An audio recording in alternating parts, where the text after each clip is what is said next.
देखिए जी हम बात करते हैं सबसे पहले तो चैप्टर का नाम है विदेशी विनिमय दर।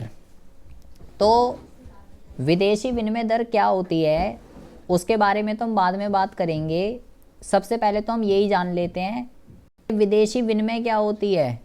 पहले पहले जो है भाई क्या दिक्कत है यार, पहले हम जो है यही जान लेते हैं कि विदेशी विनिमय क्या होती है। एक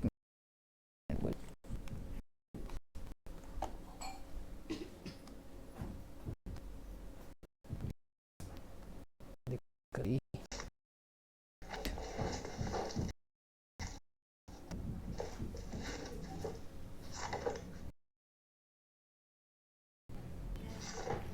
चलिए जी देखिए हम बात करते हैं कि विदेशी विनिमय दर क्या होती है, वो तो हम बाद में बात करेंगे। सबसे पहले हम बात करते हैं कि विदेशी विनिमय क्या होती है। विदेशी विनिमय जो है ना ये क्या होती है। तो विदेशी विनिमय का अभी दिख जाएगी आपको स्क्रीन। विदेशी विनिमय का सीधा सीधा मतलब होता है दूसरे देश की मुद्रा को जो है ना विदेशी विनिमय कहते हैं। सीधा सीधा मतलब हर देश की अपनी अलग करेंसी होती है, ठीक है। तो भाई जैसे हम भारत में, तो भारत को छोड़कर जो भी दूसरा देश होगा रेस्ट ऑफ द वर्ल्ड, उसकी करेंसी को हम विदेशी विनिमय बोलेंगे। तो दूसरे देश की मुद्रा को दूसरे देश की मुद्रा को हम क्या कहते हैं, दूसरे देश की मुद्रा को जो है ना विदेशी विनिमय कहते हैं। अभी हम विदेशी विनिमय कह रहे हैं। अब हम बात करते हैं कि विदेशी विनिमय दर क्या होती है। विदेशी विनिमय दर ये क्या होती है, तो इसको समझिए ज़रा। मैंने बोला भाई हर देश की अपनी अलग करेंसी होती है, ठीक है। जैसे हमारी इंडियन है, कहीं डॉलर चलता है, कहीं पाउंड चलता है, कहीं यूरो चलता है, हर कहीं का कुछ है, कहीं का कुछ है। हर देश का अपना अलग मामला है।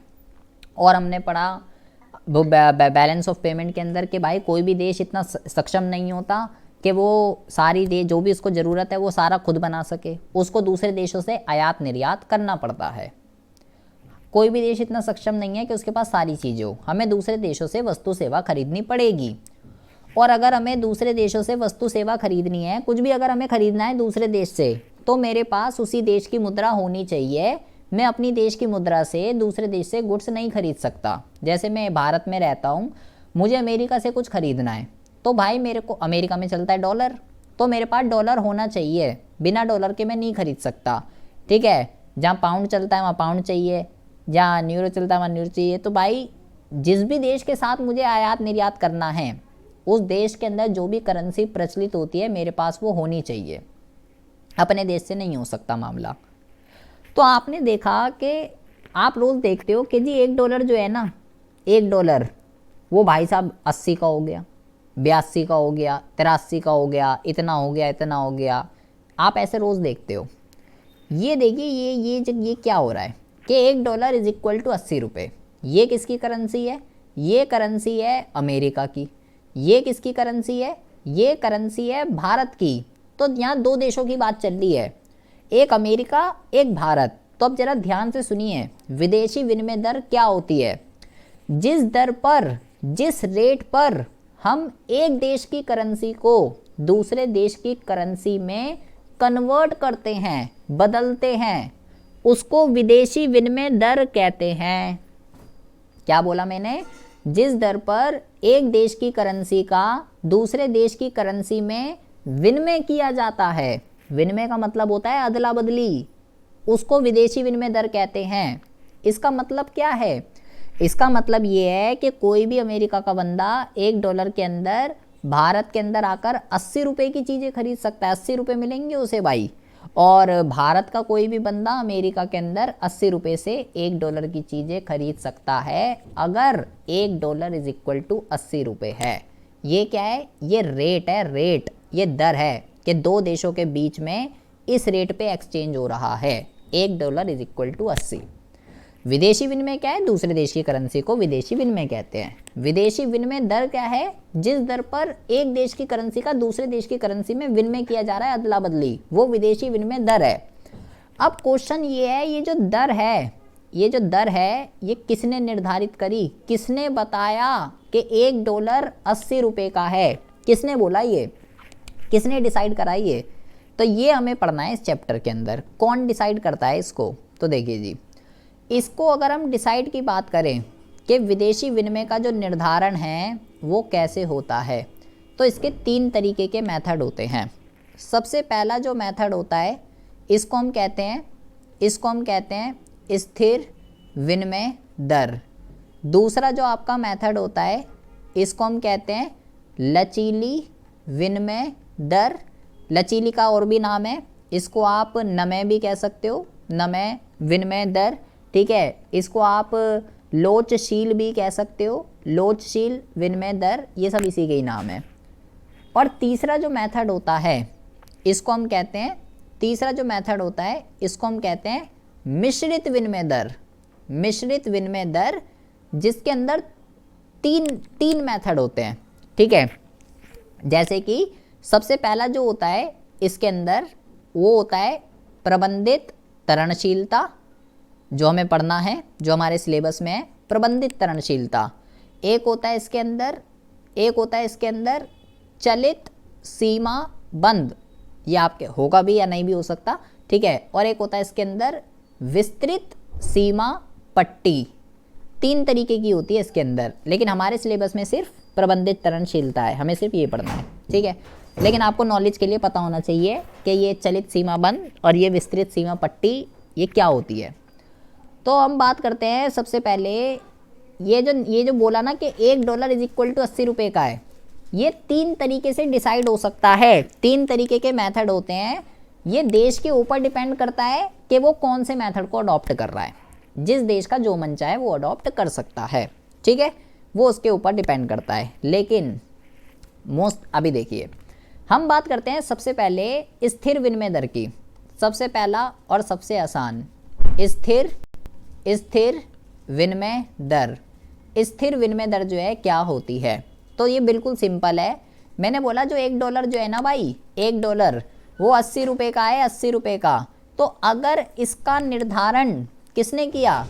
अगर विनिमय दर का निर्धारण सरकार द्वारा किया जाता है, अगर विनिमय दर का निर्धारण सरकार द्वारा किया जाता है तो ऐसी विनिमय दर को स्थिर विनिमय दर कहते हैं। अगर सरकार ये डिसाइड करे, बेटा वॉइस तो सबको आ रही है, आवाज़ प्रीति दोबारा आ जाइए, नेट का इशू होगा। अगर विनिमय दर का निर्धारण सरकार करती है कि $1 भाई 80 रुपये का है, तो उसको स्थिर विनिमय दर कहते हैं और इसका नाम है स्थिर। इसको कहते हैं फिक्स एक्सचेंज रेट। तो फिक्स का मतलब क्या होता है? फिक्स का मतलब होता है नो चेंज, कोई इसके अंदर परिवर्तन ही नहीं होगा, बदलेगी नहीं, ये फिक्स रहेगी। अगर सरकार ने बोल दिया है $1 80 का है तो 80 का है, पत्थर की लकीर है, आंधी आ जाए या तूफान आ जाए $1 80 रुपये का ही रहेगा। अच्छा जी, ठीक है, लेकिन सरकार ये डिसाइड कैसे करती है कि $1 इतने रुपए का है? इसके अपने 2 बच्चे होते हैं, ये भी 2 टाइप की होती है, लेकिन इसके में आपको इतना डीप से नहीं घुसना है, ये हमारे सिलेबस में नहीं है और ना ही ये पूछा जाएगा कभी, लेकिन आपको सिर्फ नॉलेज के लिए पता होना चाहिए। हम कह रहे हैं कि सरकार बताएगी ना कि $1 कितने रुपए का है, तो किस बेस पे बताएगी सरकार? तो इसके अंदर 2 तरीके के मेथड होते हैं। पहला जो मेथड होता है ये होता है स्वर्णमान प्रणाली, और दूसरा जो होता है इसके अंदर वो होता है ब्रिटेन वुड्स प्रणाली। बेटा सिर्फ रफली आइडिया लेना है इसका, ये हमारे सिलेबस में नहीं है, बस बार मैं कह रहा हूँ, ठीक है, ये हमारे सिलेबस में नहीं है, लेकिन आपको बस ये पता होना चाहिए सरकार तो डिसाइड कर रही है, लेकिन कैसे? ये जो मेथड है ना पूरा का पूरा सोने के ऊपर निर्भर करता है, गोल्ड के ऊपर। सरकार यहाँ पे गोल्ड के बेस पे डिसाइड करती है कि मेरे करेंसी की वैल्यू कितनी होगी। कोई भी कॉमोडिटी, कोई भी गोल्ड हो गया, सिल्वर हो गया, कोई भी चीज़ हो गई जिसके बेस पे सरकार डिसाइड करती है। मेनली यहाँ पे गोल्ड को जो है ना मीडियम ऑफ एक्सचेंज के रूप में लिया जाता था।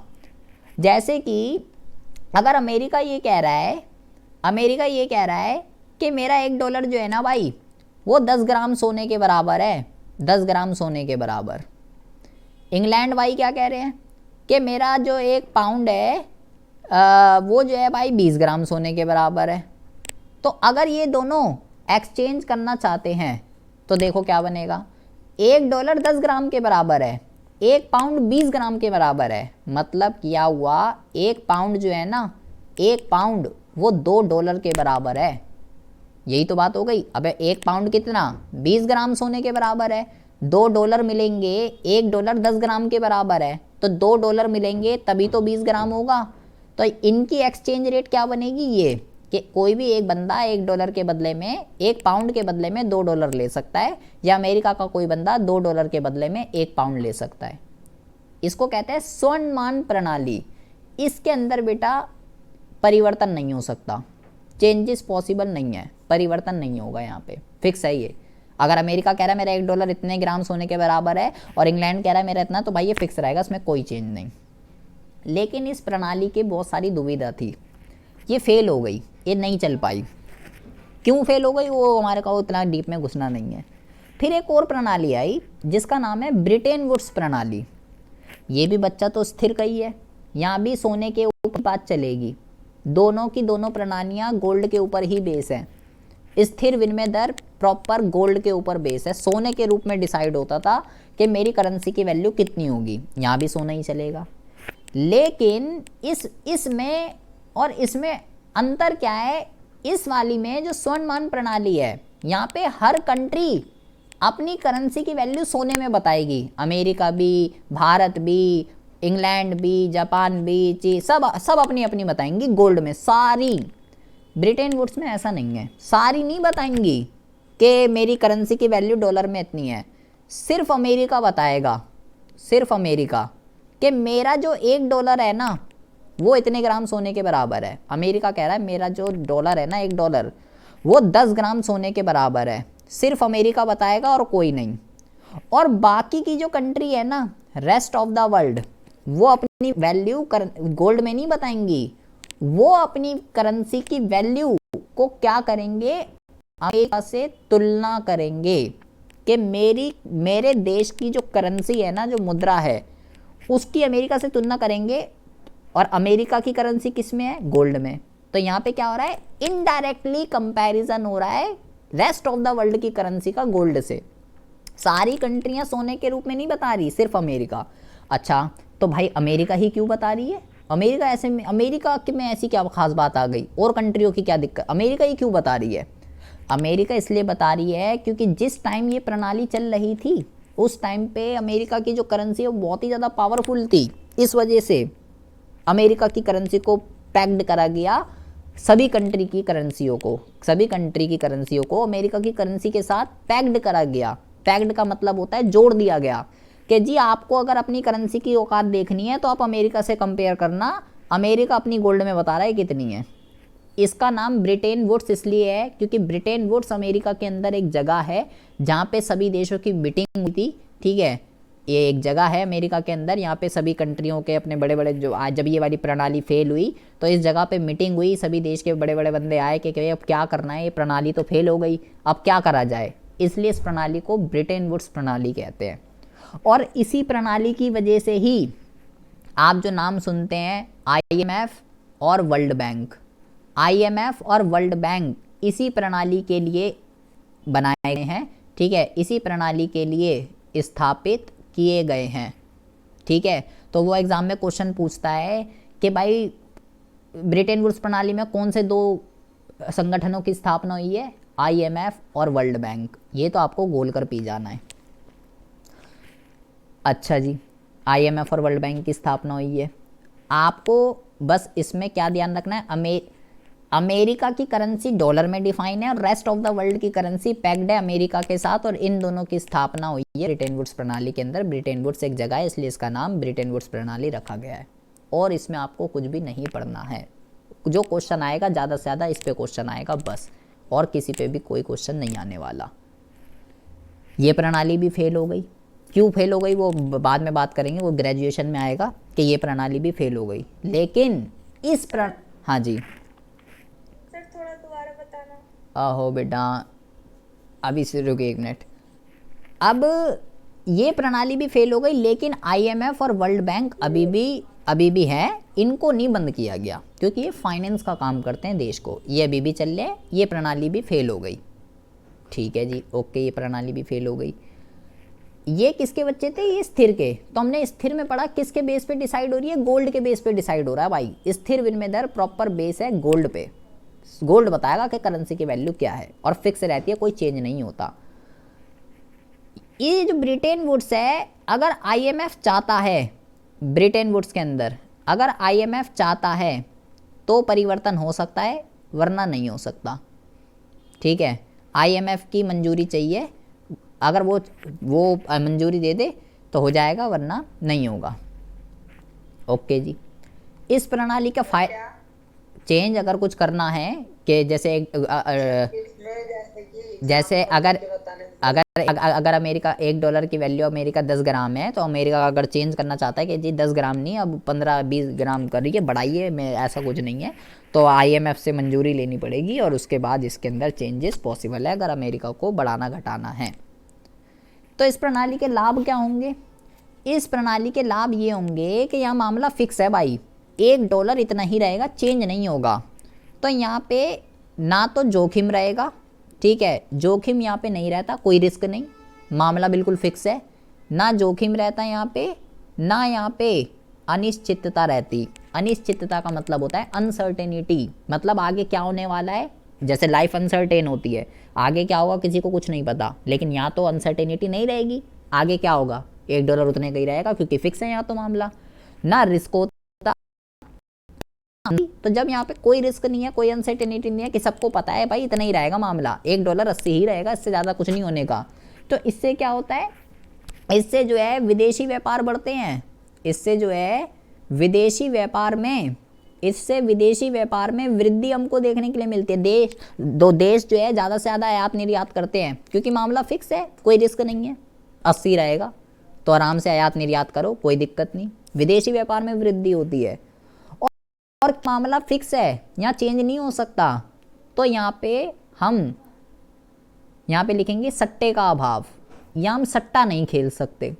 सट्टा क्या होता है? सट्टा वहाँ खेला जाता है जहाँ वैल्यू फ्लक्चुएट होती है, जैसे क्रिकेट है, और अभी हम दूसरी भी पढ़ेंगे कहाँ पे कौन सी में सट्टा खेला जाएगा। तो यहाँ तो सट्टा खेल ही नहीं सकते, क्योंकि मैंने बोला सट्टा वहाँ खेलते हैं जहाँ वैल्यू फ्लक्चुएट होती है, तो यहाँ तो वैल्यू फ्लक्चुएट ही नहीं हो रही।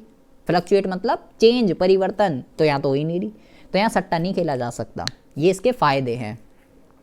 लेकिन इसके जितने फ़ायदे दिख रहे हैं, इसकी हानि भी है। सबसे बड़ी हानि जिसकी वजह से ये फेल हुई, यहाँ पर आरबीआई को जो है ना सोने के रिज़र्व रखने पड़ते थे, सोने के रिज़र्व, क्योंकि मैंने बोला ये तो प्रणाली पूरी की पूरी गोल्ड के ऊपर बेस है। जिस देश के पास ज़्यादा गोल्ड उसकी करेंसी की वैल्यू ज़्यादा, जिसके पास कम गोल्ड उसकी करेंसी की वैल्यू कम। गोल्ड पे चलती थी ये प्रणाली। रिज़र्व रखने पड़ेंगे आरबीआई को अपने पास, ठीक है जी, रिज़र्व रखने पड़ेंगे। तो ये तो इसकी डिसएडवांटेज है तो ठीक है, नहीं है तो बेकार है, फिर तो वैल्यू ही नहीं है आपकी करेंसी की भी। सोने के रिज़र्व की आवश्यकता है भाई साहब यहाँ पे। ये जो है संतुलित विनिमय दर नहीं है, संतुलित विनिमय दर नहीं है ये। संतुलित कौन सी होती है? संतुलित वो होती है जो डिमांड सप्लाई से हो, लेकिन ये तो सरकार बता रही है भाई कितनी होगी, तो ये संतुलित नहीं है। और इस विनिमय दर से बीओपी में स्वतः एडजस्टमेंट नहीं होगी। स्वतः एडजस्टमेंट नहीं, यहाँ पे लिखो स्वतः संतुलित। हाँ जी बोलिए।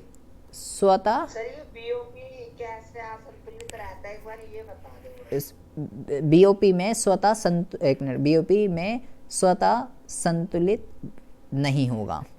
देखिए जी, वहाँ पर क्या होता है, अभी जब हम लचीली पढ़ेंगे, अभी पहले आप पूरा चैप्टर पढ़िए, फिर मैं आपको बताऊंगा कि ये क्या पॉइंट है, इसका मतलब क्या है, ये इसकी हानियाँ हैं। ये है बेटा स्थिर विनिमय दर।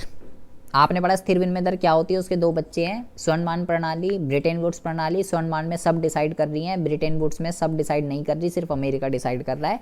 और इसके लाभ और इसकी हानि बहुत ही इंपॉर्टेंट है, प्लीज़ ध्यान से सुनते रहिएगा, ठीक है। अगर एक समझ में आ गया, सब उल्टा करना है, सिर्फ एक आपको समझना है, सिर्फ एक आपको समझना है, बाकी जो है सारा का सारा उल्टा करना है और कुछ भी नहीं करना है। एक मिनट रुकिए ज़रा। अब हम बात करते हैं, ये हो गई स्थिर विनिमय दर। लेकिन बेटा इसके अंदर अगर सरकार, अब ये सरकार डिसाइड कर रही है, तो सरकारी अगर चेंज चाहे, ब्रिटेन वुड्स वाली में चेंज हो सकता था, स्वनबान वाली में चेंज नहीं हो सकता था, ठीक है। और मैंने बोला ये क्या करना है इसका, $1 इतने का, $1 इतने का क्यों? मैंने बोला भाई अगर दूसरे देश से आयात निर्यात करना है तो विदेशी मुद्रा चाहिए, बिना विदेशी मुद्रा के हम खरीद ही नहीं सकते दूसरे देश से कोई वस्तु। तो अगर सरकार चाहती है तो यहाँ चेंज हो सकता है। अब जरा ध्यान से सुनेंगे, $1 जो है ना 80 रुपये का है, 80 रुपये का। प्लीज़ अटेंटिव होकर सुनेंगे। अभी हम स्थिर की बात कर रहे हैं, स्थिर की। अगर बेटा सरकार क्या करे, $1 80 का है, अगर सरकार बोले $1 80 का नहीं है जी, अब जो जी $1 जो है ना वो तो 90 रुपये का है भाई। अगर सरकार ये कर दे, सरकार कर रही है, सरकार, ठीक है, कौन कर रही है? सरकार। और सरकार बोले कि $1 80 का, नहीं जी नहीं, $1 80 का नहीं, अब से $1 70 का है भाई, ये कर रही है सरकार। क्वेश्चन ये है सरकार कर क्यों रही है? सरकार को क्या उंगल पे चेर लग रहे हैं करने की? अच्छा खासा तो था $1 80, दिक्कत क्या आ रही है सरकार को? देखिए इस चैप्टर का जो रिश्ता है वो बीओपी से है, ठीक है, क्योंकि बीओपी भाई किसको रिकॉर्ड करता है? बीओपी बेटा रिकॉर्ड करता है एक देश ने दूसरे देशों के साथ कितना आयात निर्यात करा 1 साल के अंदर अंदर, और आयात निर्यात होगा किससे? वो होगा विदेशी मुद्रा से।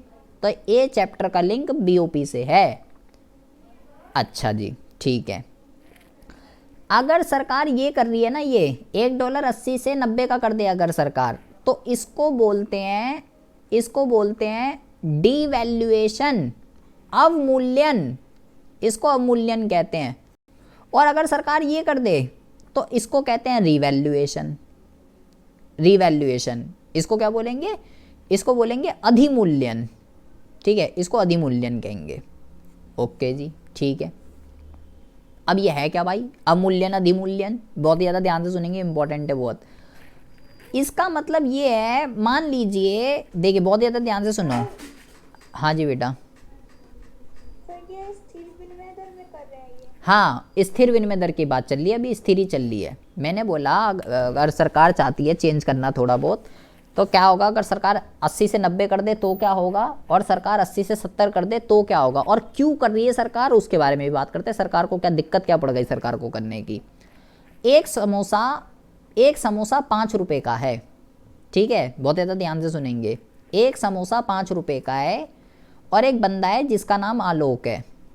आलोक अमेरिका से आ रहा है, ठीक है, आलोक अमेरिका से आ रहा है आज। बेटा 11 तारीख को, 11 जनवरी को $1 जो है वो 80 रुपये का था, जिस दिन आलोक आ रहा है भारत के अंदर। 5 रुपये का एक समोसा। आलोक के पास $1 है, तो आलोक कितने समोसे खा लेगा? $1 है उसके पास, $1 80 रुपये का है आज भारत के अंदर 11 जनवरी को, और 5 रुपये का एक समोसा है। तो आलोक खा लेगा बेटा 5 रुपये का एक 700 7 कैसे खा लेगा बेटा? 5 सत्ते तो 35 होता है। आलोक समोसे खा लेगा, क्या कहते हैं, 16 समोसे खाएगा आलोक। 16 पंजे 80 होता है। कितने खा रहा है? 16। अच्छा जी, ओके है। अगर सरकार 12 तारीख को बोले $1 80 का नहीं है भाई, $1 तो 90 रुपये का है, तो आलोक कितने समोसे खा लेगा? 5 रुपये का एक समोसा है, अब 18 खा लेगा, क्योंकि 18 पंजे 90 होता है। मतलब आप अब यहाँ बहुत ही ज़्यादा ध्यान से सुनेंगे, यहाँ गौर करिए क्या हो रहा है।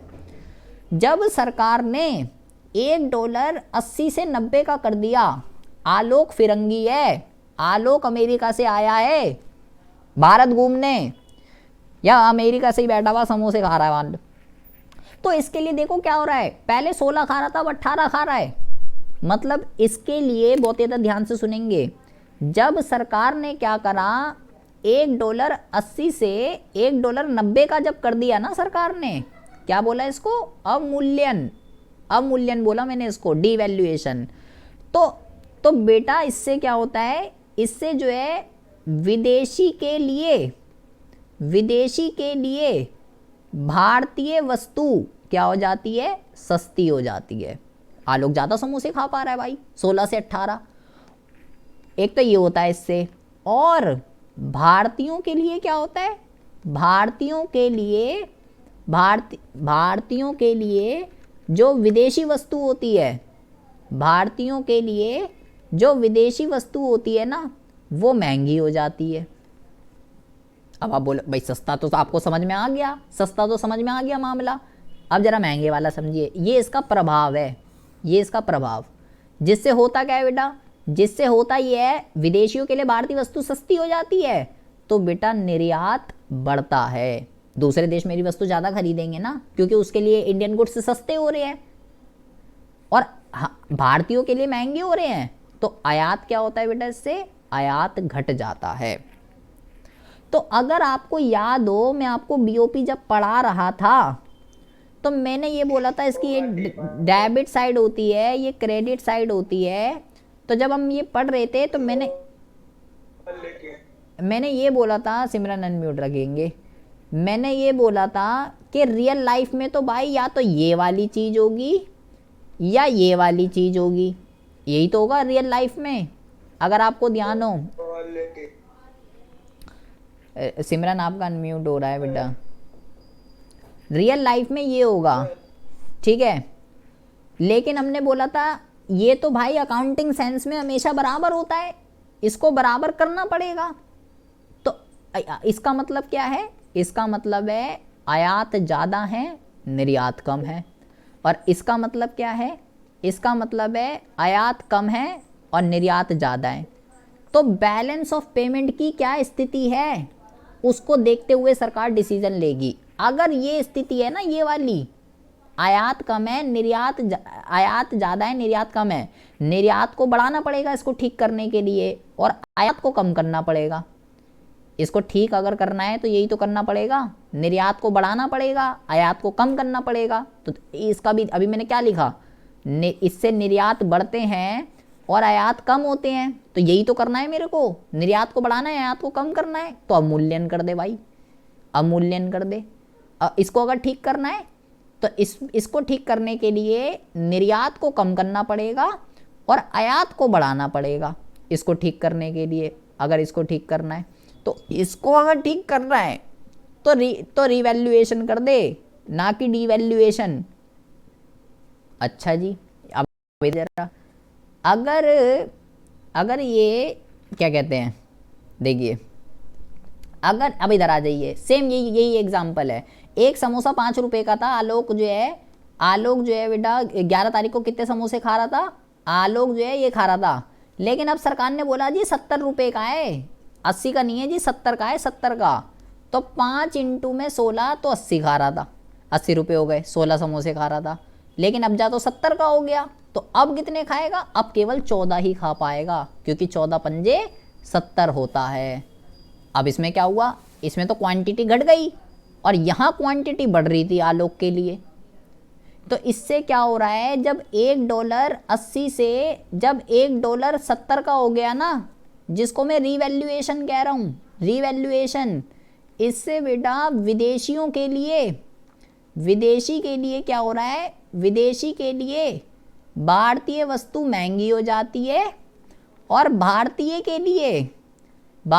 के लिए विदेशी वस्तु जो है ना वो सस्ती हो जाती है, सस्ती, जिससे आयात बढ़ते हैं और निर्यात कम हो जाते हैं। ये इसके प्रभाव हैं, प्रभाव। तो अगर बैलेंस ऑफ पेमेंट में ये वाली स्थिति है, ये वाली क्रेडिट वाली साइड ज़्यादा है, तो सरकार रिवैल्यूएशन कर देती है, और अगर ये वाली स्थिति है तो सरकार डिवैल्यूएशन कर देती है।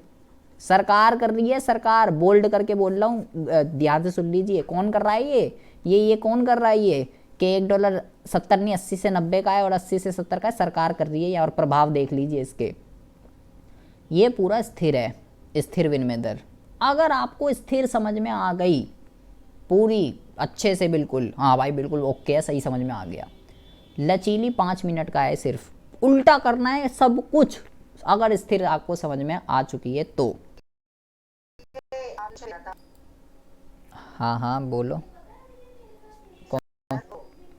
सर, शेयर पर प्राप्त लाभांश पूंजी खाते के क्रेडिट पक्ष में दर्ज किया जाएगा। हाँ तो ये तो चालू खाते में आएगा भाई। हाँ ऐसा आना चाहिए, एक बार बताना। क्योंकि देखो शेयर की अगर खरीद होती ना, शेयर की खरीद वगैरह वो तो उसी में ही आएगी, वो आएगी पूंजी में, उससे उस पे जो आपको लाभांश वगैरह मिल रहा है, ठीक है, वो उसमें आएगा। क्योंकि क्या कहते हैं, पूंजीगत प्राप्तियां और राजस्व प्राप्तियां क्या होती हैं, कोई लायबिलिटी नहीं क्रिएट होगी, ठीक है। सरकारी बजट का क्वेश्चन था वो, किसका क्वेश्चन था, बीओपी का था, किसका था वो, यूपी का है। बीओपी का है ना वो। हाँ तो देखो एसिड और लाइबिलिटी उससे कोई भी इफेक्ट नहीं होगा ना, तो जिससे एसिड और लाइबिलिटी इफेक्ट नहीं हो रहा वो भाई चालू खाते में आएगा। कोई लाभांश जो मिला, शेयर जब खरीदते हैं तो लाभांश मिलता है, तो भाई उससे ना तो कोई लाइबिलिटी बनी ना कोई एसिड पे इफेक्ट पड़ा, इस वजह से वो चालू में आ रहा है। और जो वो मैंने सफ़ेदी वाला दिया था, सर लाभांश मतलब क्या होता है सर, जैसे कि जो हम शेयर खरीदते हैं तो शेयर खरीदते हैं तो उसके बदले में जो प्रॉफिट होता है ना, प्रॉफिट, उसको लाभांश कहते हैं। Yes sir. ये आप समझ लीजिए। देखिए जी, अब हम स्टार्ट करते हैं। अब हम बात करते हैं लचीली विनिमय दर की। देखिए अगर हम लचीली, चलो भाई, अगर हम लचीली विनिमय दर की बात करते हैं, इसके तीन तीन नाम है, ठीक है। लचीली विनिमय दर, तो नाम आप ध्यान रखिएगा कि इसका ये भी नाम है। इसमें क्या है, वहाँ तो विनिमय दर का निर्धारण सरकार कर रही थी, लेकिन यहाँ पे क्या है, विनिमय दर का निर्धारण जो है ना, देखिए कैसे होता है। यहाँ विनिमय दर का निर्धारण, बहुत ही ज़्यादा ध्यान से सुनेंगे बेटा इसको, ये बहुत ज़्यादा वो है इम्पोर्टेंट। विदेशी मुद्रा की मांग, विदेशी मुद्रा की मांग जिस पॉइंट पे बराबर हो जाएगी विदेशी मुद्रा की पूर्ति से, तो उस जहाँ पे भी बराबर हो जाएगी, मतलब इसका फॉर्मूला क्या है, ये चलता है डिमांड और सप्लाई पे। किसकी डिमांड और किसकी सप्लाई, विदेशी मुद्रा की मांग और विदेशी मुद्रा की पूर्ति जहाँ पे बराबर हो जाएंगे जिस पॉइंट पर, वहीं विनिमय दर का निर्धारण हो जाएगा लचीली में। मतलब यहाँ सरकार नहीं आ रही है, यहाँ डिमांड और सप्लाई काम कर रहे हैं। किसकी डिमांड और किसकी सप्लाई, विदेशी मुद्रा की। विदेशी मुद्रा क्या होती है, दूसरे देश की मुद्रा। अच्छा जी, ओके है। मांग का क्या मतलब होता है, मांग का बहुत ज़्यादा ध्यान से सुनेंगे, एक नंबर में पूछा जाएगा ये दोनों, कि विदेशी मुद्रा की मांग के स्रोत बता दे और विदेशी मुद्रा की पूर्ति के स्रोत बता दे। तो मुझे जब दूसरे देशों में कुछ भी खरीदना होता है ना, मुझे दूसरे देशों में आयात करना है। आयात का मतलब मुझे दूसरे देशों में वस्तुएं वगैरह खरीदनी है, ठीक है, मुझे आयात करना है। मुझे जो है विदेशों में मकान खरीदना है। मुझे जो है विदेशों में क्या कहते हैं, शेयर खरीदने हैं। मुझे जो है, मेरे को विदेशों में जो है क्या कहते हैं, बंदी को गिफ्ट भेजना है मेरे को, मान लीजिए, ठीक है, दान भेजना है, उपहार भेजना है, कुछ भी भेजना है, दान उपहार चैरिटी, किसी को भी। उसमें पैसे चाहिए होते हैं, हाँ, करेंसी हमारे पास। मतलब डिमांड का मतलब है मुझे दूसरे देश की मुद्रा क्यों चाहिए भाई। तो सिंपल सी बात है, जब किसी भारतीय को विदेशों में कुछ भी करना होगा ना, तो भाई मांग होती है। तो पूर्ति क्या होती है फिर, पूर्ति का मतलब है जब किसी फिरंगी को भारत के अंदर कुछ खरीदना होता है, मतलब कि जब मैं निर्यात करूंगा दूसरे देश को तो विदेशी मुद्रा आएगी। पूर्ति का मतलब है विदेशी मुद्रा का आना, और मांग का मतलब है विदेशी मुद्रा का जाना। निर्यात करना है, ठीक है, किसी विदेशी को भारत के अंदर मकान खरीदना है, किसी विदेशी को भारत के अंदर शेयर खरीदने हैं, कोई विदेशी भारत के अंदर दान दे रहा है, दान उपहार दे रहा है, कौन, फिरंगी। पूर्ति से विदेशी मुद्रा आती है, मांग से जाती है। एक नंबर के बहुत बारी पूछे जाते हैं, इसके स्रोत बता दे भाई। अच्छा जी, ओके है। हमने, अगर आपको याद हो, एक मांग का नियम पढ़ा था, मांग का नियम व्यष्टि अर्थशास्त्र में, जिसमें हमने ये पढ़ा था कीमत बढ़ने पर मांग भाई कम हो जाती है, कीमत कम होने पर मांग बढ़ जाती है। सेम यही नियम यहाँ पे अप्लाई कर देना है, लेकिन कीमत नहीं, विदेशी विनिमय दर लिखना है। जब विदेशी विनिमय दर बढ़ती है ना तो मांग कम हो जाती है, और जब कम होती है तो मांग बढ़ जाती है। कीमत हटा दो, कीमत की जगह विदेशी विनिमय लिख दो। और ऐसा क्यों होता है, क्वेश्चन आ गया प्री बोर्ड के अंदर कि भाई इनके बीच में मतलब कैसा रिश्ता है, विपरीत संबंध है, विपरीत। तो विपरीत संबंध क्यों होता है, जब विदेशी विनिमय दर बढ़ती है। बेटा इसका मतलब क्या है, इसका मतलब क्या है, विदेशी विनिमय दर जब बढ़ती है इट मीन्स जब $1 70 का था और $1 जब 80 का हो रहा है, इसका मतलब है विदेशी विनिमय दर बढ़ रही है। और जब $1 70 का था और $1 अगर 60 का हो जाए तो इसका मतलब है विदेशी विनिमय दर घट रही है। तो इसके बढ़ने से मांग क्यों कम हो जाती है, ये आपसे वो पूछ रहा है। तो आपको अगर वो ऊपर डीवैल्यूएशन और रीवैल्यूएशन का कॉन्सेप्ट समझ में आ गया, ये वो उसके अंदर एक्सप्लेनेशन लिखनी है कि जी विदेशियों के लिए भारतीय वस्तु सस्ती हो जाती है, भारतीय के लिए विदेशी वस्तु महंगी हो जाती है, आयात बढ़ते हैं निर्यात कम होते हैं, ये फलाना ढिमकाना जो हम ऊपर पढ़ के आए हैं ना, यही इसके आंसर के अंदर लिखना है। अच्छा जी, हमने वीएसटी में मांग का वक्र भी पढ़ा था, मांग वक्र। तो जैसे वहाँ पे पढ़ा था यहाँ पे भी भाई ओके वैसे ही बना देंगे। मांग वक्र कैसे बनता है, ऐसे बनता है मांग वक्र, अगर आपको याद हो तो। इधर मांग आती थी और इधर कीमत आती थी, तो कीमत नहीं लिखनी यहाँ पे अब लिखना है विदेशी विनिमय दर। ये मांग वक्र है y और x, ठीक है। अब हम बात करते हैं पूर्ति की। तो भाई जैसे मांग का नियम पढ़ा था मैंने, तो पूर्ति का भी नियम पढ़ा था वीएसटी के अंदर। क्या बोलता था कि जब कीमत बढ़ती है तो पूर्ति भी बढ़ जाती है, जब कीमत घटती है तो पूर्ति भी घट जाती है। यहाँ सीधा संबंध है भाई, मांग कीमत और मांग का विपरीत संबंध होता है, जबकि इसके साथ प्रत्यक्ष संबंध इसके साथ प्रत्यक्ष संबंध होता है, इसके साथ सीधा। तो क्वेश्चन आ जाता है ऐसा क्यों होता है भाई, दोनों में से गारंटीड है एक ना एक क्वेश्चन आएगा ही आएगा। अभी भी आया था प्री बोर्ड के अंदर मांग के साथ, तो हो सकता है पूर्ति के साथ आ जाए। तो क्या लिखना है इसके एक्सप्लेनेशन में, ये 3 का भी आ सकता है 4 का भी, प्रॉपर पॉइंट लिखे हुए हैं बुक के अंदर, और वही लिखा हुआ है जो हम ऊपर पढ़ के आए हैं कि इससे विदेशियों के लिए सस्ती हो जाती है, महंगी हो जाती है। अगर आपको ऊपर वाला कॉन्सेप्ट समझ में आया ना, डीवैल्यूएशन और रिवैल्यूएशन, तो ही उसका आंसर जब आप रीड करोगे तो ही समझ में आएगा, अदरवाइज नहीं आने वाला। हमने सप्लाई कर्व भी पढ़ा था, सप्लाई कर्व। फिर भी सर एक बार आप बता दो। वही तो लिखना है कि विदेशियों के लिए हमारी वस्तु सस्ती हो जाती है। आंसर दोनों के सेम ही है, आंसर में कोई चेंज नहीं आए। डिवैल्यूएशन वाला क्राइटेरिया लिखना है। नहीं अरे आंसर दोनों के सेम ही है, बस आप अपने पास पॉइंट रखिए। बोलिए फैजान।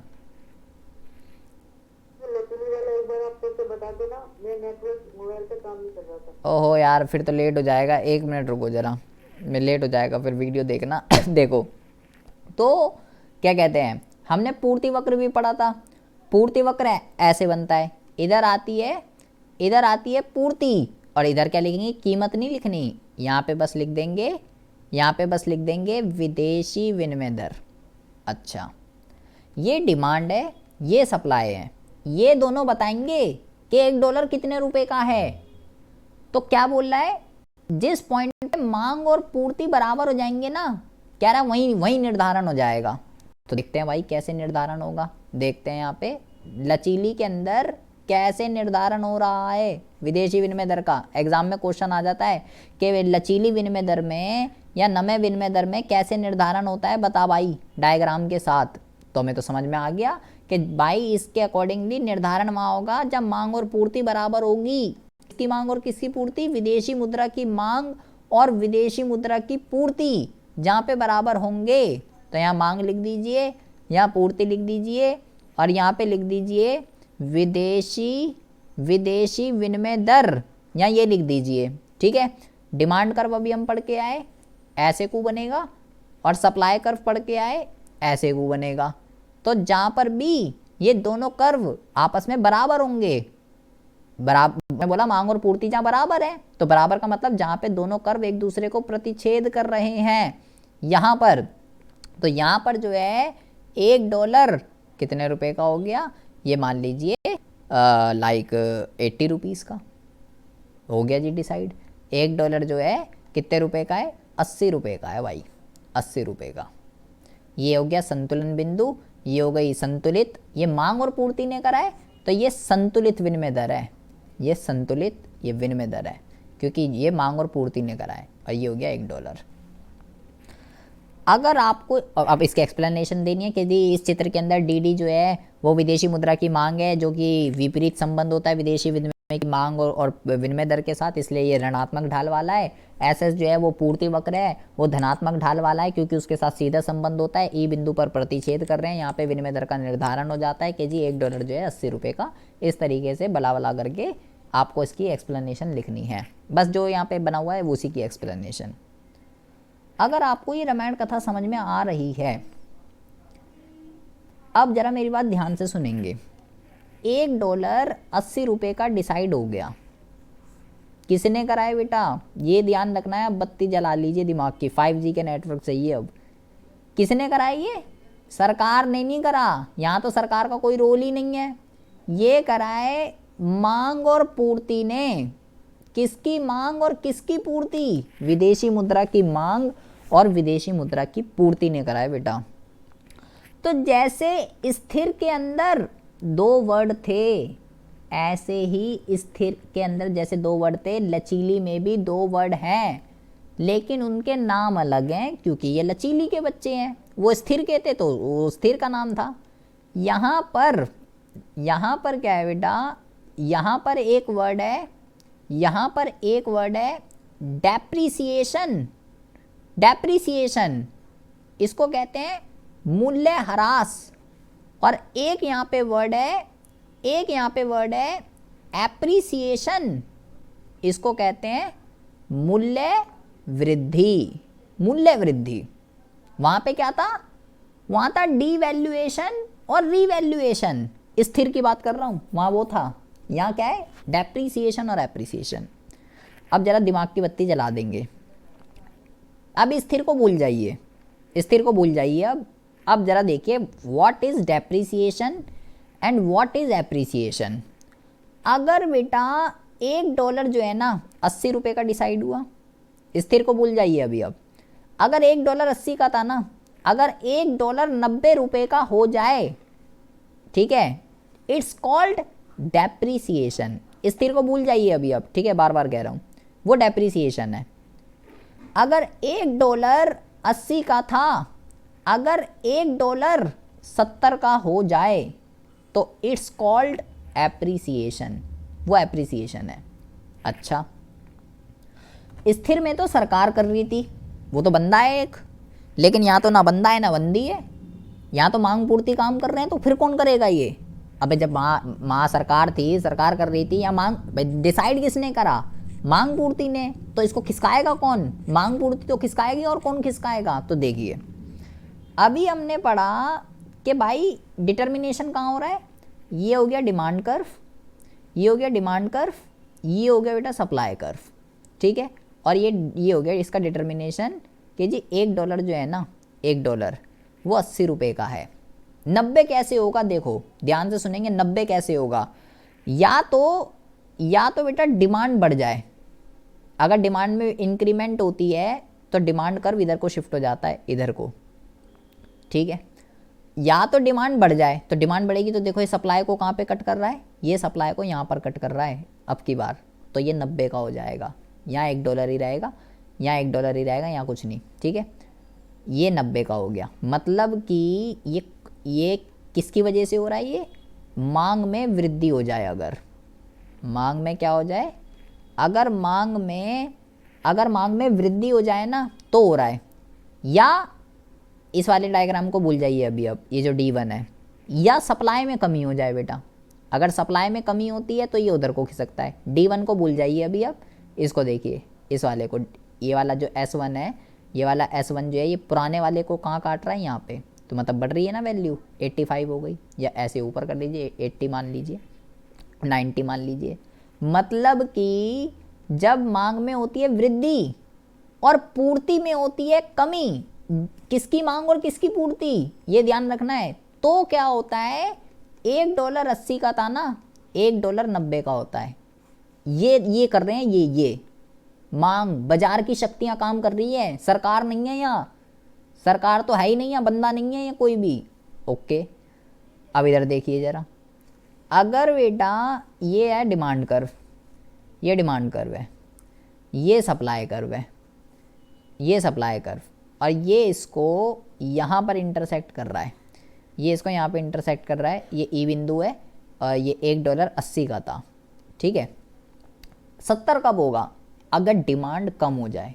जब डिमांड कम होती है तो कर्व इधर शिफ्ट होता है, उधर बढ़ रही थी बेटा, इधर कम हो रही है, तो देखो ये सप्लाई को कहाँ कट कर रहा है, यहाँ पर, इधर को, तो 70 हो जाएगा। मतलब कि मांग में जब कमी हो रही है ना तो 70 हो रहा है। ये इसको D1 नाम दे दीजिए, इसको भी D1 नाम दे दीजिए। अब ये D1 को भूल जाइए, D1 भूल जाइए, ठीक है। सप्लाई में बेटा अगर वृद्धि हो जाए, तो सप्लाई में जब वृद्धि होती है तो सप्लाई कर्व इधर खिसकता है, उधर कमी हो रही थी तो उधर खिसकता है, इधर वृद्धि हो रही है तो ये उस देखो, ये पुराने वाले डिमांड को कहाँ काट रहा है, यहाँ पर, तो देखो कम हो रहा है, 80 से 60 का हो गया। मतलब भाई जब पूर्ति में वृद्धि होती है और मांग में कमी होती है तो क्या होता है, $1.80 का था ना, तो $1 जो है वो 70 का हो जाता है। ये कर रहे हैं यहाँ ये, और ये ध्यान रखना है, it's called depreciation, it's called depreciation and it's called appreciation, it's called appreciation, मूल्य ह्रास और मूल्य वृद्धि। अच्छा बेटा, जो आप ऊपर पढ़कर आए हो, बहुत ज़्यादा अटेंटिव होकर सुनेंगे 5G के नेटवर्क के साथ, जो अगर आपको डीवैल्यूएशन और रीवैल्यूएशन अच्छे से समझ में आ गया तो कुछ नहीं करना आपको। देखिए सबसे पहला, अब ज़रा ध्यान से सुनेंगे मेरी बात, आपका क्वेश्चन ये होना चाहिए कि भाई ये जो चीज़ तो यहाँ डेप्रिसिएशन बता रहा है, यही तो तू अभी स्थिर के अंदर बता कर आया था कि $1.80 का है, $1.80 का है, तो $1 अगर 90 का हो जाए तो तूने ये बोला था कि भाई ये तो डीवैल्यूएशन है, डीवैल्यूएशन, और अब तू कह रहा है ये डेप्रिसिएशन है। ये क्वेश्चन है भाई। और क्या कहते हैं, ये जो है तूने अभी ऊपर बताया था कि $1.80 से $1.70 का है, ये तो तू ऊपर कह रहा था भाई ये रीवैल्यूएशन है, रीवैल्यूएशन, और अब ये तू उसको कह रहा है एप्रिसिएशन। ये क्वेश्चन है। तो अब ज़रा ध्यान से सुनेंगे, ये जो दोनों बच्चे हैं डीवैल्यूएशन और रीवैल्यूएशन, ये स्थिर के बच्चे हैं, स्थिर के, और ये जो दोनों हैं, ये दोनों, ये लचीली के बच्चे हैं, लचीली के। हाँ, डेप्रिसिएशन और डीवैल्यूएशन सेम चीज़ें हैं, सेम चीज़ें हैं का मतलब, अबे बात तो वही हो रही है $1.80 से 90 का, लेकिन क्वेश्चन ये है किसने किया, ये किसने किया था, सरकार, सरकार, यहाँ सरकार थी, सरकार, बार बार चिल्ला चिल्ला के हम बोल लेते सरकार कर रही है, सरकार। और ये कौन कर रहा है, डेप्रिसिएशन एप्रिसिएशन, अभी पढ़ा हमने, ये तो भाई ये कर्व खिसक रहे हैं, इस वजह से हो रहा है। ये तो ये कौन कर रहा है भाई, ये तो मांग और पूर्ति कर रहे हैं, यहाँ सरकार वगैरह का कोई लेना देना नहीं है, ये तो मांग और पूर्ति कर रहे हैं, मांग और पूर्ति। ये डिफरेंसेस के अंदर किसने किया, ये अंतर है, किसने किया, ये अंतर है इसके अंदर। तो फिर तो डिफरेंट चीज़ें हो गई भाई, वहाँ सरकार कर रही है, इफेक्ट दोनों का सेम है, प्रभाव दोनों का सेम पड़ेगा बेटा। इसका अगर हम प्रभाव की बात करें, इसकी डेप्रिसिएशन और डिवैल्यूएशन की, तो बेटा प्रभाव सेम है इसका, निर्यात बढ़ते हैं इससे और आयात कम होते हैं इससे। अबे हैं तो दोनों सेम ही चीज़ें, 80 से 90 की हो रही है। तो ऊपर अभी समोसे वाला एग्जांपल समझाया कि आलोक के लिए समोसा सस्ता हो रहा है, इसलिए आलोक समोसे ज़्यादा खा रहा है तो सेम ही चीज़, लेकिन किया किसने, प्रभाव। इस डेप्रिसिएशन का भी वही है, डिवैल्यूएशन का भी वही है, और यहाँ पे भी बेटा सेम वही है, प्रभाव सेम रहेंगे। निर्यात जो है कम हो जाएगा और आयात जो है वो बढ़ जाएगा। प्रभाव दोनों का सेम है, बट दोनों डिफरेंट थिंग्स हैं, because revaluation is a component of flexible exchange rate and revaluation is a component of fixed exchange rate and appreciation is a component of flexible exchange rate, and both are different things because करने वाला अलग अलग है। वहाँ स्थिर में सरकार है और उसमें मांग और पूर्ति है। तो क्वेश्चन क्या आ जाता है? क्वेश्चन बेटा इन दोनों में डिफरेंस आ जाता है। डेप्रिसिएशन और डिवैल्यूएशन, इन दोनों में डिफरेंस आ जाता है। सर इन दोनों का इस्तेमाल युद्ध को करने के लिए होता है ना। है जी। हाँ हाँ, ये क्या करना है वो बीओपी के ऊपर, बीओपी को वो बात जो ऊपर पढ़ के आए थे कि बीओपी को ठीक करने के लिए ही ये किया जाता है, वो ही है। अच्छा जी, ओके बात। तो इसके हमने अगर हम लाभ हानि की बात करें, इसकी अगर हम लाभ हानि की बात करें, हाँ जी यश कुछ कह रहे हो आप? कुछ आ रहा है समझ में यश? सर मैं पूछ रहा था, अच्छे क्वेश्चन आ गया। यस सर आ रहा है। सर विदेशी विनिमय की पूर्ति कौन करता है, ये क्वेश्चन आया तो नहीं, विदेशी विनिमय की पूर्ति कौन करता है? लो इसने बात ही खत्म कर दी, कह रहा विदेशी विनिमय की। अच्छा ये बताओ विदेशी विनिमय की पूर्ति क्या है? बताओ क्या है? अभी ऊपर हम पढ़ के आए, क्या है अंजलि विदेशी विनिमय की पूर्ति? अंजलि आवाज आ रही है बेटा? आशीष बताओ जरा, विदेशी विनिमय की पूर्ति क्या है? अबे आवाज आ रही है किसी को या सिर्फ सन्नाटा हो गई? अरे अरे बेटा अभी हमने ये क्या पढ़ा, कौन करेगा विदेशी? अबे यार तुम तो सिलबटे सन्नाटा हो रहे हो सब। भाई विदेशी विनिमय, विदेशी विनिमय अबे फिरंगी करेगा। मैंने विदेशी विनिमय की फिरंगी, अबे जब किसी विदेशी को भारत के अंदर कुछ भी खरीदना होगा तो विदेशी मुद्रा आएगी। जब विदेशी को निर्यात करेंगे, विदेशी को भारत में मकान खरीदना है, विदेशी को भारत में शेयर खरीदना है, विदेशी भारत में दान और उपहार दे रहा है, तो विदेशी मुद्रा आएगी। विदेशी करेगा पूर्ति। और डिमांड कौन करेगा? डिमांड करता है भारतीय और पूर्ति करता है विदेशी। सिलेबस ना हो ये, ठीक है? बहुत इंपॉर्टेंट टॉपिक चल रहा है, ध्यान से समझिए। अच्छा अगर लाभ हानि की बात करें, लाभ हानि बहुत आसान है भाई, आपको कुछ नहीं करना, सिर्फ उलट कर देना है। जो स्थिर के लाभ हैं वो इसकी हानि है। जैसे कि माम ने पढ़ा था जोखिम नहीं होता, तो बेटा यहाँ पे हम लिखेंगे जोखिम होता है। वाम ने पढ़ा था अनिश्चितता नहीं होता, तो यहाँ लिख देंगे अनिश्चितता होती है। वाम ने लिखा था विदेशी व्यापार में वृद्धि, तो यहाँ पे लिख देंगे विदेशी व्यापार में कमी। माम ने लिखा था सट्टे का अभाव, और सट्टा नहीं हो सकता भाई वहाँ पे, तो यहाँ लिखेंगे यहाँ होता है सट्टा, क्योंकि यहाँ तो वैल्यू फ्लक्चुएट होगी भाई, ये तो फ्लक्चुएट हो रही है, डिमांड सप्लाई है तो बदलते रहते हैं, तो यहाँ सट्टा होगा। तो सेकंड पॉइंट अनिश्चितता सर एक बार बता दो। मतलब यहाँ अनसर्टेनिटी है ना, आज डॉलर 80 रुपये का है और कल डिमांड सप्लाई चेंज हो गई, तो कल क्या होगा? 82 होगा, 70 होगा, कहाँ जाएगा कुछ नहीं पता। तो फिर यहाँ तो फिक्स नहीं है ना मामला, अनसर्टेनिटी है, कल क्या होने वाला है, भविष्य अनिश्चित है। तो ऐसे यहाँ पे अनिश्चित हो रहा है भाई। और जो उसकी विदेशी व्यापार में कमी से क्या अभिप्राय है? क्योंकि अब यहाँ मामला फिक्स नहीं है कि भाई क्या कहते हैं जोखिम होगा या जोखिम है और अनसर्टेनिटी है। कल डॉलर, आज अगर डॉलर की वैल्यू 80 है तो कल डॉलर की वैल्यू 80 होगी, ये फिक्स नहीं है भाई, ये तो डिमांड सप्लाई है। तो लोग इसमें तो रिस्क है, फिर तो रिस्क है तो लोग सोच समझ के व्यापार करते हैं। वहाँ मामला फिक्स था, कोई दिक्कत नहीं थी, बेधड़क आयात निर्यात करो। लेकिन यहाँ पे बेधड़क नहीं होगा, यहाँ पे सोच समझ के आयात निर्यात होगा, तो क्योंकि यहाँ मामला फिक्स नहीं है, इसलिए कम जो है आयात निर्यात होते हैं, यहाँ पे स्थिर में ज़्यादा होते हैं, वहाँ फिक्स रहता है। और जो उसकी हानि थी वो इसका फ़ायदा है। क्या है इसका फ़ायदा बेटा? इसका फ़ायदा ये है कि भाई यहाँ पे जो है ना, सबसे पहली बात तो सोने के रिजर्व नहीं रखने, सबसे पहली बात तो। दूसरा, ये एक संतुलित विनिमय दर है, संतुलित विनिमय दर, ये जो है ये एक संतुलित विनिमय दर है, ठीक है। और तीसरा हमने क्या बोला, बीओपी जो है ना, इसमें बीओपी स्वतः संतुलित हो जाता है, स्वतः संतुलित हो जाता है, इसका मतलब क्या है, बीओपी स्वतः संतुलित हो जाता है।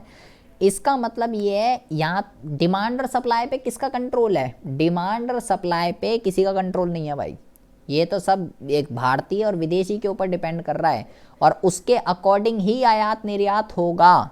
तो जो भी चाहे बीओपी के अंदर डेबिट साइड पे कम आए या क्रेडिट साइड पे कम आए, किसी भी साइड अगर बैलेंसिंग कम आ रही है तो डिमांड और सप्लाई खुद फ्लक्चुएट होती हैं, डिमांड और सप्लाई खुद फ्लक्चुएट होती हैं और बीओपी को बैलेंस करती हैं। जैसे इसका मतलब क्या है भाई, इसका मतलब ये है, ये बीओपी है, ठीक है, ये बहुत ज़्यादा ध्यान से सुनेंगे, ये बीओपी है, ये डेबिट साइड है, ये क्रेडिट साइड है, ठीक है। हमने बोला कि भाई ये तो बराबर रहता है हमेशा, लेकिन रियल लाइफ में क्या होगा, रियल लाइफ में या तो ये वाली चीज़ होगी या बेटा ये वाली चीज़ होगी। तो पहले ये, अगर ये वाली चीज़ हो रही है, अगर ये वाली चीज़ हो रही है तो आपको इसका मतलब पता होना चाहिए। इसका मतलब ये होता है बेटा कि आयात ज़्यादा है और निर्यात कम है, और इसका मतलब क्या होता है, इसका मतलब है आयात कम है और निर्यात ज़्यादा है, इसका ये मतलब है। अब इसका मतलब क्या है, आयात ज़्यादा है और निर्यात कम है, इसका मतलब अब वो विदेशी मुद्रा की मांग और पूर्ति का मतलब पता होना चाहिए। आयात का मतलब क्या होता है बेटा, आयात कब करते हैं, आयात में क्या होता है, आयात में होती है बेटा मांग, और निर्यात कब होता है, निर्यात अभी हमने पढ़ा था पूर्ति का घटक है विदेशी मुद्रा। तो यहाँ पे क्या हो रहा है बेटा, यहाँ पे जो है मांग अधिक्य की सिचुएशन हो रही है, मांग अधिक्य की सिचुएशन हो रही है यहाँ पे।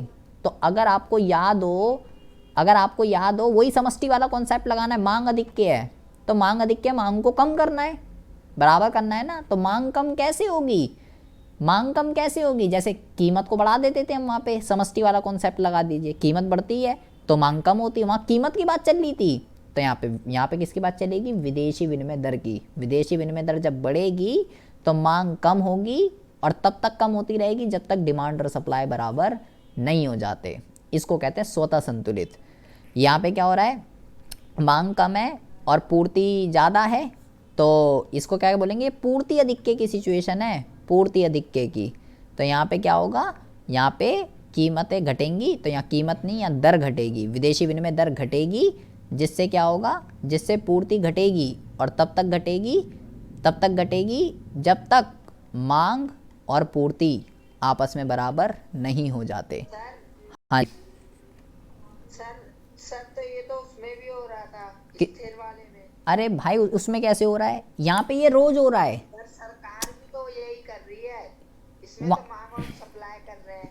फिर वही बात, वहां पे सरकार किसी एक दिन करेगी, किसी पर्टिकुलर डे पर, और यहाँ तो रोज होगा, वहां तो सरकार पहले बैलेंस ऑफ पेमेंट की स्थिति देख रही है, हाँ जी क्या बात है वहाँ अच्छा चलो तुम्हारी बात मान ली, तुमने बोला ना सरकार कर रही है, तो वहाँ सरकार कर रही है, किसी बंदे को इंटरफेयर करना पड़ रहा है ना, करने के लिए बराबर सरकार को इंटरफेयर करना पड़ रहा है ना, हस्तक्षेप कर रही है सरकार, तो अपना आप नहीं हो रहा बराबर, सरकार इंटरफेयर करके बराबर कर रही है। लेकिन यहाँ तो सरकार की बात ही नहीं कर रहे हम, यहाँ तो डिमांड सप्लाई चल रही है, सब कुछ डिमांड सप्लाई खुद ही अपना काम कर रहे हैं, और देखो बीओपी अपना आप संतुलित हो रहा है। आ रही है बात समझ में वरुण? सर हाँ जी सर आपने सुबह एक क्वेश्चन भेजा था ना सर, मेरा पूरी रात एकदम दिमाग चकराता रहा, बहुत सोचा मैंने उसके बारे में। इसलिए आज एक मिनट रुक जाइए बस। अगर आपको ये बातें समझ में आ गई तो अब एक लास्ट हमारा बचा है बेटा, इसको हम कहते हैं प्रबंधित, भाई कैसे लिखते हैं, प्रबंधित तरणशीलता, देख लीजिएगा यार कैसे लिखते हैं, मैंने पता नहीं क्या लिख दिया, प्रबंधित तरणशीलता। ये बेटा बहुत इंपॉर्टेंट है, इसको जो है गंदी तरणशीलता भी कहते हैं, गंदी तरणशीलता। ये 2 मिनट का कॉन्सेप्ट है और कुछ नहीं है, ठीक है। देखो जो लचीली वाली थी ना, अब अभी वो नहीं चलती भारत में, लचीली वाली में भी दिक्कत है क्या, अगर डॉलर की वैल्यू बहुत ज़्यादा बढ़ जाए या डॉलर की वैल्यू अगर बहुत ज़्यादा कम हो जाए तो उसको कंट्रोल करने वाला कोई नहीं है। पता चला साला $1 100 रुपये का हो गया, फिर क्या करेंगे, $1 10 रुपये का हो गया तो क्या करेंगे, तो उसकी भी दिक्कत है भाई, कोई नियंत्रण नहीं है, क्योंकि सब मार्केट बाजार शक्तियों पे चल रहा है। तो उस वो भी फेल हो गई मामला, लचीली वाली भी। अब जो भारत के अंदर चलती है वो ये चलती है, ये प्रबंधित तरणशीलता, गंदी तरणशीलता, और ये किसका वो है कॉम्बो, ये मिश्रित का है, मिश्रित का। मिश्रित का है तो इसका मतलब ये है कि इसमें स्थिर विनिमय, इसमें स्थिर विनिमय और लचीली विनिमय, इसमें दोनों का कॉम्बिनेशन रहता है, स्थिर और लचीली का। ध्यान से सुनेंगे। इसके अंदर क्या होता है, पहले तो सब कुछ मांग और पूर्ति के अकॉर्डिंगली चलता है, कोई इंटरफेयर नहीं होता, जो भी हम लचीली में पढ़ के आए हैं। लेकिन जब डॉलर की वैल्यू बहुत ज़्यादा बढ़ जाती है और जब डॉलर की वैल्यू बहुत ज़्यादा घट जाती है, जैसे मैंने बोला $1 100 का हो गया, $1 10 रुपये का हो गया, तो फिर क्या करेंगे भाई, अगर डॉलर की वैल्यू बेटा बहुत ज़्यादा बढ़ जाती है या बहुत ज़्यादा घट जाती है तो लचीली में दिक्कत थी, कोई कंट्रोल करने वाला नहीं था, तो यहाँ कंट्रोल करने वाला है। यहाँ पर क्या होता है बेटा, यहाँ पे सरकार नहीं आती बीच में, ध्यान रखना है। आरबीआई क्या करता है, बीच में आ जाता है। आरबीआई जो है प्रत्यक्ष हस्तक्षेप करता है यहाँ पे। आरबीआई उसको कंट्रोल करता है अगर डॉलर की वैल्यू बहुत ज़्यादा ऊपर या बहुत ज़्यादा डाउन चली जाती है। तो कैसे, हमने केंद्रीय बैंक के कार्य के अंदर पढ़ा था कि ये विदेशी विनिमय का संरक्षक होता है, अगर आपको याद हो, सेंट्रल बैंक के फंक्शन में कभी पढ़ा हो आपने। अभी हम पढ़ेंगे वैसे मुद्रा और बैंकिंग वाला चैप्टर। तो वो विदेशी मुद्रा का क्या करता है अपने पास, इसलिए करता है, वो उसके पास रिजर्व क्यों रखे रहते हैं विदेशी मुद्रा के, ताकि इसको वो कंट्रोल कर सके। वो क्या करता है बेटा, आपको ये ध्यान रखना है, आपको ये ध्यान रखना है, जब भी मूल्यह्रास हो रहा होता है, मूल्यह्रास, जब भी डेप्रिसिएशन हो रहा होता है, तो वो क्या करता है, डेप्रिसिएशन की स्थिति में वो बेटा डॉलर की बिक्री करता है, और मूल्यह्रास और दूसरा क्या था यार, एप्रिसिएशन की स्थिति में क्या होता है, एप्रिसिएशन की स्थिति में वो डॉलर की खरीद करता है। कहाँ पे इसकी बिक्री करता है और कहाँ पे खरीद करता है, कहाँ पे बिक्री करता है, कहाँ पे, अंतर्राष्ट्रीय बाजार में, जहाँ विदेशी विनिमय की एक्सचेंज होते हैं, लेन देन। ये क्या होता है, कैसे होता है, फलाना डिमकाना, ये सब हमारा ग्रेजुएशन में आएगा, इतना हमारे को कुछ इसके अंदर वो नहीं करना, बस आपको ये ध्यान रखना है। प्रबंधित तरणशीलता, स्थिर और विनिमय दोनों का कॉम्बो होता है। पहले सब कुछ डिमांड सप्लाई के अकॉर्डिंगली चलता है, लेकिन जब डॉलर की वैल्यू बहुत ज़्यादा बढ़ जाती है, बहुत ज़्यादा कम हो जाती है, तो आरबीआई हस्तक्षेप करता है। सरकार नहीं करती है, आरबीआई करता है। अगर हमारी करेंसी डेप्रिशिएटेड हो रही है तो अंतर्राष्ट्रीय बाजार में डॉलर की बिक्री करता है बराबर करने के लिए, और अगर एप्रिसिएशन हो रहा है तो खरीद करता है अंतर्राष्ट्रीय बाजार में। दैट्स इट, बस।